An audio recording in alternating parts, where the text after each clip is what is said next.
এই যে দেখ, এই যে বড়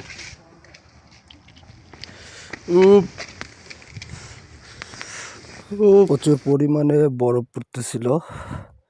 তো বড় ভাইয়ের সাথে একটু দুষ্টামি করলাম। বড় ভাই পোলাপানের মতো দুষ্টামি করা শুরু করে দিছে, আমার উপরে বরফ ফিক্কা মারতেছে। তাই ভাবলাম আমি একটু দুষ্টামি করি। তো দুষ্টামি করতে করতে এক পর্যায়ে বরফটারে ভিডিও করলাম। তো হঠাৎ করে প্রথম প্রথম বরফগুলো দেখতে ভালোই লাগে, খারাপ লাগে না।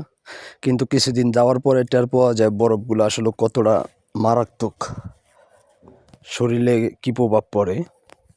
প্রচুর পরিমাণে ঠান্ডা, আর এটা সহ্য করার মতো না।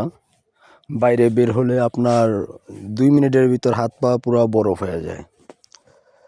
হাত তো খালি রাখাই যাইতেছিল না।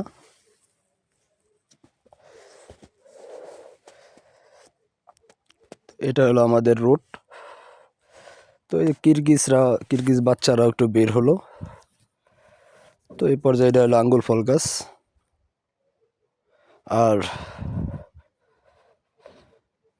এই টাইমটা বিকেল টাইমে এই পরিস্থিতি, সকালবেলা পুরো রাস্তা সাদা হয়ে ছিল বরফে।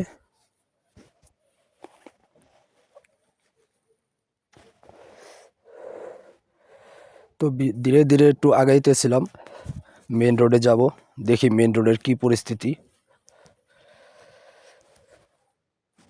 বরফের কারণে সকালবেলা ঘুম থেকে উঠতে পারি নাই, বিকালে উঠছি।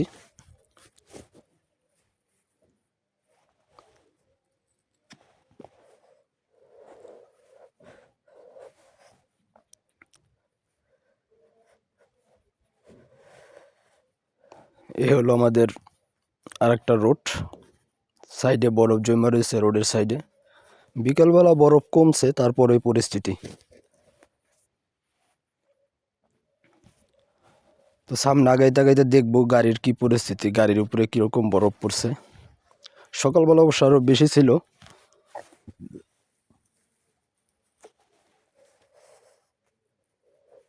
তো ভালো থাকবেন, আল্লাহ হাফেজ।